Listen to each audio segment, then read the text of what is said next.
Alright guys, our video this week will be just a little different.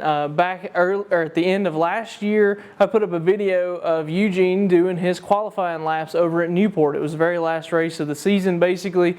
Well, this past weekend we went off of, depending on how you want to look at it, either the last race for our season or the first race of the season.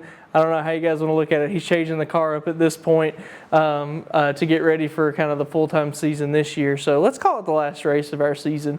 It was the New Year's Bash at Dillon Motor Speedway down in Dillon, South Carolina.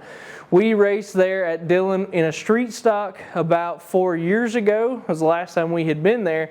But this time we decided to try and get the camera in the car and see if we could kind of get most or all of the sessions the best that we could. So this was kind of our first attempt at that. Hopefully this coming season we're going to be trying to do some more of that and see if we can kind of maybe overlay the driver spotter audio on top of it. For those that don't know, I spot for him on those weekends most of the time whenever I can make it to the track. So I think it would be really cool if I can figure out a way to get that audio recorded. I'll overlay that over the races and stuff like that so you can kind of hear what all's going on. If you guys don't get enough hearing me talk during our regular weekly videos, you can listen to me yak on the radio too. So basically this week I wasn't able to do that, but what we have on this video is his first practice session, his qualifying session, and then a majority of the race. The schedule got a little wonky and the camera got started a little too early due to a race kind of being there that we didn't know was going to be there. So we ended up missing the end of this race. The battery ended up dying on our GoPro, but there's a majority of the race in here, and through that I want to do a little teaching. So I know our channel is a really big mix of a lot of different things, talking about drag racing with Southeast Gassers. We're working on building the drag car, Dad's drag car, do interviews across the board. We do the tech shed that's talking about circle track stuff. So we cover a lot of different ones, and so anytime that I can teach someone, a drag racer, about circle track racing, or circle tracker about drag racing, that's what we love to do, and it's what I enjoy, and I think this might be a really good opportunity to do that. So throughout this video I'm going to use it as a learning opportunity to kind of teach some people some different things. A couple of things that we're going to talk about: a little bit of race procedure. There's one story that I'm going to tell about one of our competitors that I just think is really important to tell, and then kind of at the end we'll talk about race procedure a little bit, and kind of where, even though you have kind of a set standard, if you will, or a procedure that most people follow throughout these races, that can change and you got to be on your toes and ready for it. Make sure to hang out through the whole video with us, and you'll be learning a lot of different things as we go. This first session that we're going to get into here is the practice session. It's just a handful of laps where Eugene's going down and kind of shaking the car out. They had done some testing the day before, so they were kind of seeing where that they had landed at the end of that session and kind of figure out where they were. So that's what we're going to get into right now.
in normal circle track qualifying, normally how this would go is they would send one car on the track at a time. You would basically come to the green flag.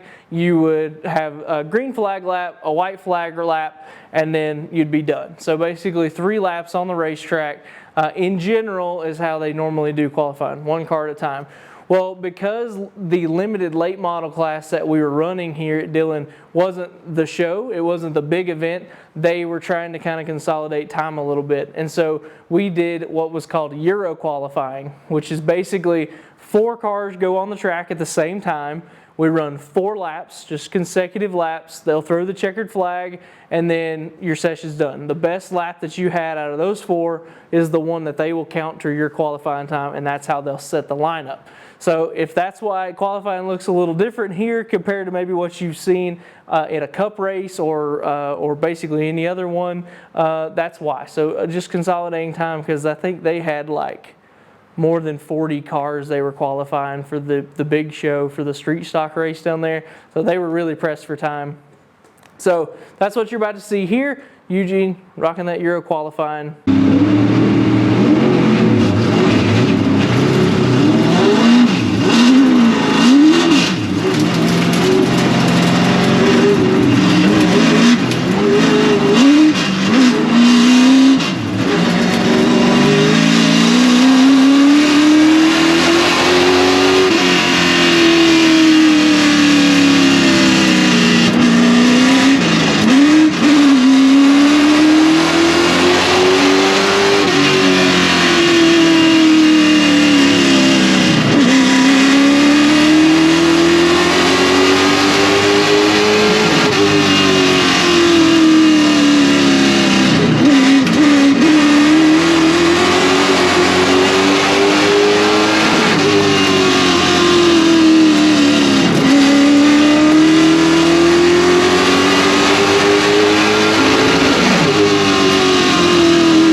Shake out in 8th place, and that's where we'll start the race. So basically this race that we're about to get into kind of had a little of everything. It was a 75 lap race. Dillon Motor Speedway is a 4/10 mile track.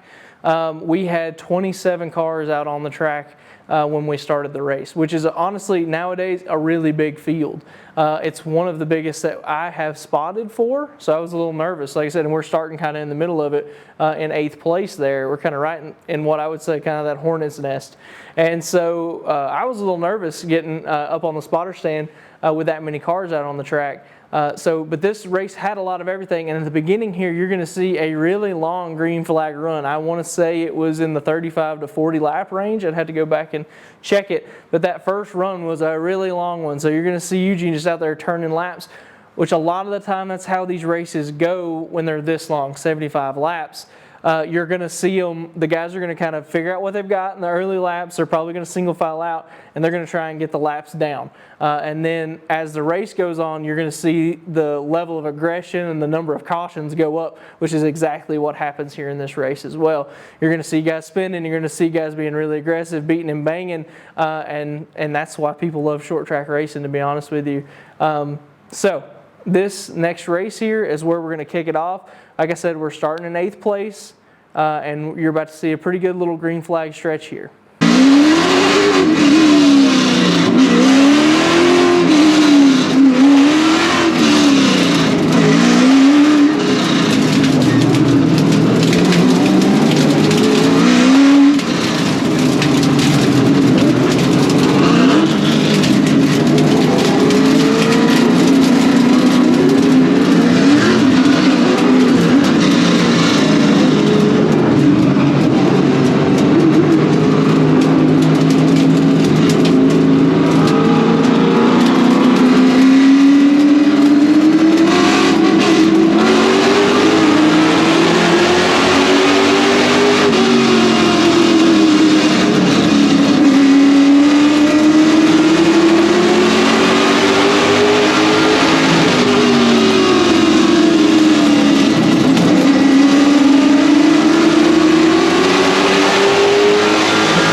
here is Burt Ramsey.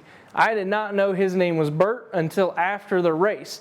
And Burt came into our trailer after the race and was absolutely stoked. He was the happiest guy on the property, and I'll be honest with you, he was probably the happiest guy on the property for the entire weekend. I don't imagine anyone had a better time than him. Now you'll notice right here, even this early on, that we are lapping Burt, and if you continue to watch this, you're going to see us lap him quite a bit. But the reason I bring him up, and I think that this is really important for everyone to know, afterwards he talked to Eugene and he was telling him Burt works 3 jobs to be able to afford to be out there racing on these weekends like this. Burt showed up at the track with that car on an open trailer. He didn't stay in any hotel room. He stayed on that open trailer in a tent with a buddy heater on nights that were so cold, down in the 20s, both nights that we were there, because he loved to race.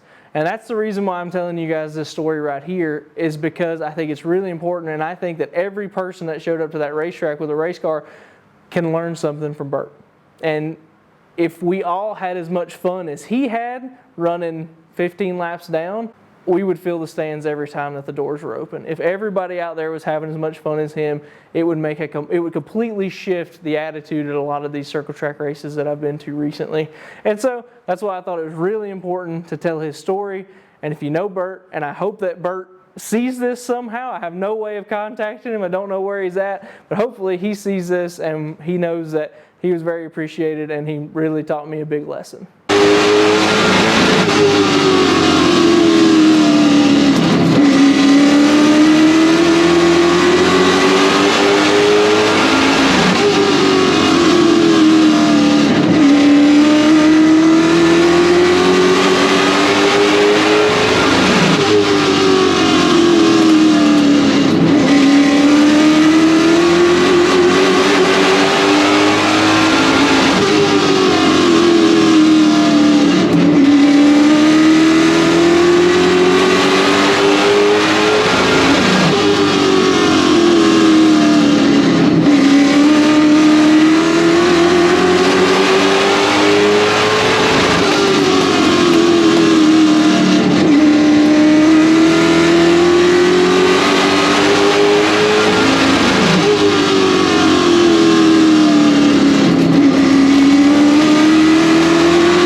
the first procedural thing that I want to talk to you guys about in circle track racing is what we call the choose cone. So for years, if you watch NASCAR and things like that, your lineup was set. If a caution came out and you were running 5th or whatever, you're going to start on the inside of the 3rd row. So where you'll start 5th. If you're 6th, you'll start on the outside of the 3rd row. So this was kind of a fixed thing for a long time. Well, in short track racing, there has been what they call the choose cone for a long time now. And basically what they do, they put it in the driver's hands. So if you guys know anything about circle track racing, you know that there are some racetracks, for example, a Martinsville, where the preferred line is the bottom lane. So you're going to see guys doing their best to get down to the bottom lane as fast as possible, just because that's going to be the fastest way around and you're going to lose the least amount of positions. Dillon is similar in this aspect. You can run the top lane, and honestly, our guy Eugene here is probably one of the best at doing it. There's a point here where you're going to see him really start rolling the top and make up some positions. It's not normal for here though. So you'll see guys, when they come up to this point, when they get to the choose cone, it's in their hands. They can choose to start on the bottom and potentially lose some positions. So that gives a potential for some guys that are running maybe 7th or 8th. If there's 4 cars in the bottom lane and only 2 in the top lane, in our eyes, how me and Eugene look at it, that's free positions. So we're going to roll up to the top and make up a couple of positions. Those guys are wanting to stay on the bottom because they want to be guaranteed to be at the bottom of the racetrack once the race starts. Well, us, we're almost always, if we're going to gain 2 positions, most of the time, even if we're going to gain a position, we'll take it. And we're going to fight our way to the bottom once we get there. The car was really working well on the top there for a little while, but it's still not something that's really will last you for a long time. So that's what we're coming to here. These guys actually put a cone in the center of the track. Most of the short track guys do. And if you're watching NASCAR Cup Series and Xfinity Series, they have adopted this also. They have the orange triangle and box that's painted on the racetrack itself. So that they don't have to have somebody trying to run in and out with a cone on these big racetracks. So this is something that they adopted as well, because they saw, and all the drivers were really wanting them to bring it in, to put it into their hands instead of them getting stuck in the high lane and losing a bunch of positions. It gave them the option to decide what they wanted to do with. So that's kind of the first short track procedure we're going to cover here, is this guy, the choose cone.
here, we're under caution, and you're going to see the 81 car come up beside us on the left-hand side here. And this is going to be our second kind of race procedure, if you will. This is the universal sign in short track and in circle track racing of you disputing a position. So if we're running single file, as far as the tower is basically concerned, everyone is content that that's where they're supposed to be. If somebody runs up next to you under caution and they basically stay there and they maybe kind of go back and forth with you, they're trying to signal to the tower, hey, we think we belong here, not behind them, basically. So in short track racing, we don't have the luxury of all the timing loops that NASCAR does. So if the Cup Series or Xfinity Series, if they throw a caution, they can basically freeze the field based on the timing loop that you crossed last. So that's a good thing. But in short track racing, we don't have that luxury. So basically what happens is when the caution comes out, you revert to the last completed lap. The last lap that every car in the field crossed the start-finish line, that's going to be where they base your position. So this process of going back to the previous lap can have its benefits and its disadvantages. So maybe you made up a position on that lap, but not everybody crossed the starting line. So you're going to took back one position. In our case, unfortunately, the GoPro battery died, but we actually had a caution come out and a guy just barrel into the back of us and spin us out. But the caution was already out. So we benefited from that because, well, we didn't long-term benefit from it, but at the moment that we got spun out, you could have potentially lost a bunch of positions there because we got passed. But because the caution had already come out, we went back to the previously completed lap, then we got back to 6th place, I believe it was where we were able to come back up to.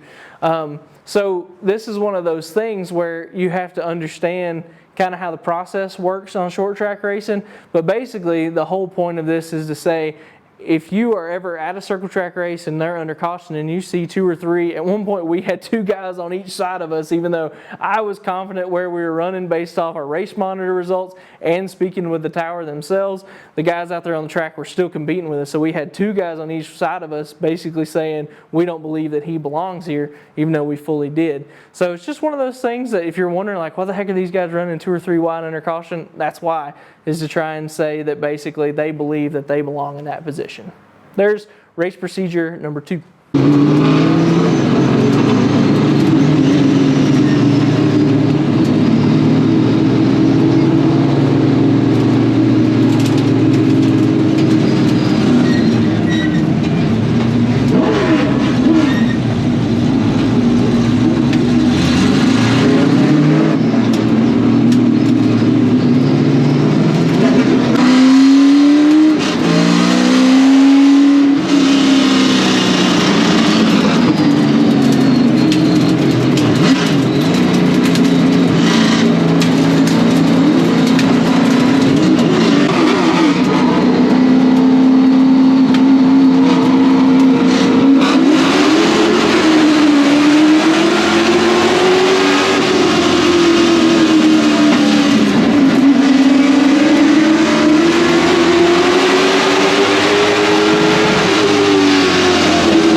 Now, unfortunately, we're getting to the end of where our battery ends up dying on this race, and I wish that we had some more footage of it, because there was a lot of things that happened after this camera turns off, including us getting spun out under caution.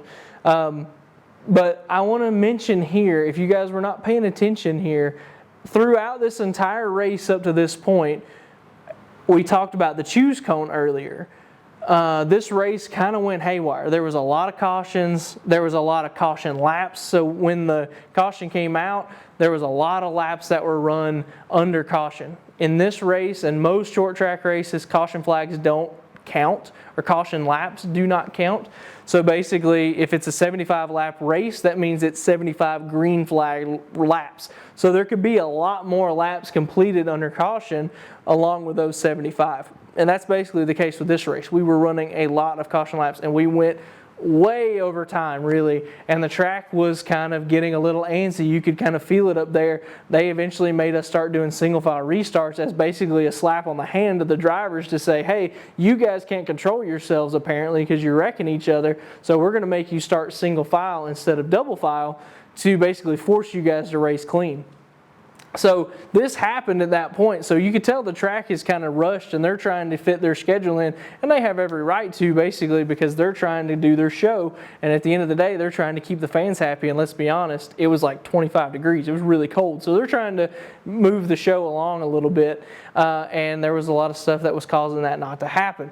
But something that I beg of you, if you run a track here, if you're going to do something like that, fine with single file restarts, I'm fine with all that stuff, but make sure we keep our race procedure the same, as close as possible. So if you pay attention here, throughout the race we have come to the choose, and then after we chose, we would double file up, we would run one lap still under caution, and then after we reached the start finish line, we would come back to turn 3 and 4, the pace car would dive into pit road, and we would restart. We would take the green flag. In this scenario, that doesn't happen.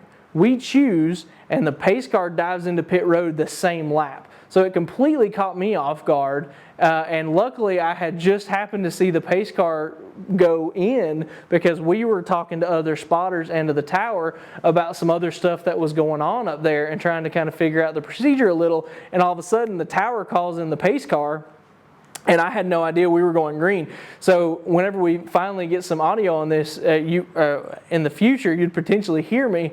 Basically what happened was I'm talking to Tony and I'm talking to other guys that are up there on the stand with me. All of a sudden I just happened to look down and see pace car go in, because basically under a restart, on the backstretch, I'm going to tell Eugene, hey, pace car's in this time, green flag next time by, be ready. We get into turn 3 and 4, I'm going to go ahead and start calling him ready, ready, ready, make sure he's on his toes and ready to restart. And then as soon as I see the leader take off, because under a normal race restart, the leader starts the race.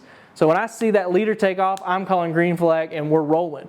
So I completely missed that whole procedure, which is something that he's used to, something I'm used to. It just kind of gets our cadence where we need to be. All of a sudden, I'm looking down and I say, we're coming green right now. And that's basically what I did on the radio. I key up and I say, green flag this time, right now, and we have to take off. Luckily, he was paying attention and saw the pace car rolling in. But things like that can cause a big accident. So in the heat of trying to push the race forward, we opened the door for a really big accident if someone didn't know and there was someone missed a shift or something like that. So that's the only thing that I beg, is that at least if we're trying to rush it or we're trying to move stuff forward, we at least keep that part the same, because at the end of the day, my job as a spotter is to keep Eugene safe and to keep other drivers on the track safe. And whenever we're caught by surprise, that means the drivers are definitely caught by surprise, and it can cause a lot of carnage. So that's just a little race procedure preaching that I was doing there. Just don't change it, please.